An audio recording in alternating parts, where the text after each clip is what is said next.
Imagine for a moment a vast open field stretched beneath an unforgiving autumn sky. The soil is dark, rich, and silent. In the palm of your hand rests a single seed. It looks utterly insignificant, small, fragile, easily swept away by the autumn breeze. Yet within that tiny shell lies an entire harvest, an entire legacy, waiting for a single decision. You stand at the edge of this field, facing a stark, inescapable truth. The field does not care about your desires. The soil does not yield to your hopes, your wishes, or your complaints. The soil only yields to labor, to seed, and to an unyielding understanding of the seasons. Most people spend their lives begging the soil for a yield without ever planting a seed. They stand before the barren ground in the cold of winter, demanding comfort, demanding prosperity, wondering why life has dealt them such a cold hand. But nature operates on an immutable binary, cause and effect, action and consequence, sowing and reaping. You are either the master of your seasons or you are a victim of them. There is no middle ground. There are no compromises with the laws of life. If you want to change your harvest, you must change what you plant. And to change what you plant, you must understand the 4 distinct seasons of human potential. Module 1, the winter of preparation facing the cold truth number 1, mastering the winter. Winter is not the time for passivity. It is the arena of preparation. In the rhythm of life, winter always follows the harvest. But more importantly, winter always precedes the spring. Winter comes to us all. It comes in economic downturns, in personal betrayals, in physical illness, and in moments of deep uncertainty. The foolish person spends winter cursing the cold. They complain about the frost, they shiver in fear, and they wait passively for the sun to return. But the wise person uses winter to sharpen their tools, to repair their plows, and to study the terrain. Winter is the great filter of human destiny. It reveals who built their house upon the sand of temporary comfort and who built their foundation upon the rock of discipline. Consider this. Winter is designed to make you strong. It forces you inward. It strips away the frivolous leaves of summer and exposes the true structural integrity of the tree. I once knew a man who lost his entire distribution business in the winter of an economic collapse. His creditors were calling, his savings were depleted, and his peers were declaring bankruptcy. He spent the first 2 weeks in despair, blaming the market, blaming the government, blaming everyone but himself. But one cold morning, he sat down at his kitchen table, looked in the mirror, and asked himself a Socratic question. Is the winter destroying me, or is it merely exposing my lack of preparation? That single question shifted his entire reality. He realized he couldn't change the winter, but he could change himself. He spent the remainder of that cold season reading every book on strategy he could find, refining his skills, cutting away his useless habits, and preparing his mind. When spring finally arrived, he wasn't broken, he was forged in steel. Within 3 years, he had built an enterprise 4 times larger than the one he lost. Ask yourself today, how are you handling your winter? Are you wasting your cold seasons in complaint, or are you sharpening your plow for the spring? Remember this binary rule of life. You must either suffer the pain of discipline or suffer the pain of regret.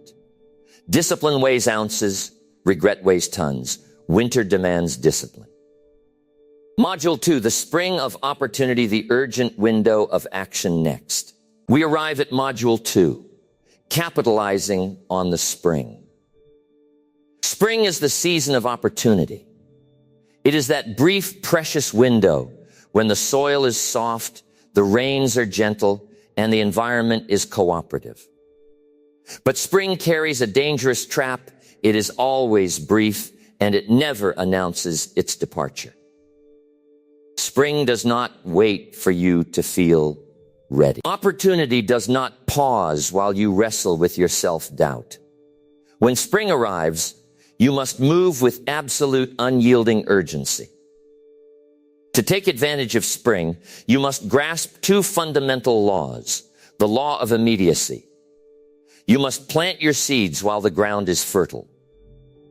Delay by a few weeks, and the window closes, leaving your seeds to rot in the summer heat. The law of proportion: what you do not plant in the spring, you cannot cultivate in the summer, and you cannot harvest in the autumn. I once knew a young woman who possessed extraordinary talent as an artist and strategist. Every spring of opportunity that entered her life was met with hesitation. A potential investor offered to fund her design firm, but she said, "Let me wait until I feel completely qualified." A mentor offered to train her, but she replied, "Let me wait until my schedule clears up." She mistook the gentle warmth of spring as a permanent condition. Year after year, the springs of her life turned into the summers of missed potential. She remained static, trapped in a cycle of what could have been, simply because she demanded certainty before she would step onto the field. Spring requires faith. It requires you to cast your valuable seeds into the dark, hidden soil without any immediate guarantee of return. Sowing seed is uncomfortable. It demands that you give up present security for a future harvest. It requires you to trade today's ease for tomorrow's victory. Ask yourself, what spring window is open in your life right now that you are neglecting due to hesitation? Are you waiting for perfection, or are you willing to plow through your fear? Do not let the spring pass you by while you sit in idle contemplation. Opportunity neglected becomes opportunity revoked. Module 3, the summer of protection, defending what you planted. Number 3, the summer of defense. Once the seed is sown, the battle is only half won. Summer arrives not with ease, but with relentless threats. Summer is the season of weeds, pests, drought, and scorching heat. The primary task of summer is simple yet brutal: protection. If you plant a garden and walk away, expecting nature to gently nurture your seeds to fruition without your intervention, you will reap a harvest of thorns. The natural order of the world does not tend toward order. It tends toward chaos. Neglect is the primary agent of destruction. You do not have to actively destroy your life to fail. You simply have to do nothing. Leave your mind unattended, and negative thoughts will grow like weeds. Leave your health unattended, and disease will take root. Leave your finances unattended, and waste will consume your capital. I once knew an ambitious young entrepreneur who built a brilliant software platform. He worked 18 hours a day during his spring, launching his product to massive acclaim. But once the initial success arrived in the summer of his business, he relaxed. He stopped auditing his service quality, stopped listening to his clients, and allowed complacency to creep into his office culture. He assumed his early success guaranteed his future survival. Slowly, almost imperceptibly, competitor weeds invaded his market. Operational bugs choked his system. And within 18 months, his once flourishing enterprise was reduced to ashes. He planted well in the spring, but he failed to defend his crop in the summer. Summer requires vigilance.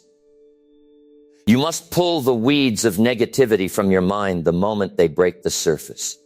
You must guard your inner circle against toxins, cynics, and time thieves. You must protect your daily habits with radical discipline. Look at your life today. What weeds are you allowing to grow around your goals? What daily habits have you neglected that are threatening your harvest? Remember this truth.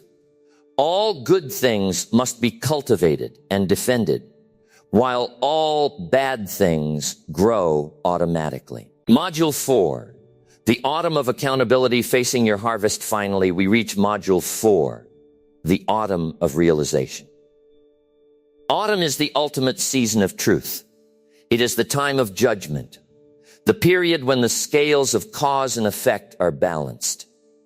When autumn arrives, there is no room for excuses, no space for rhetoric, and no tolerance for explanations. In autumn, you walk into the field and receive exactly what you produced.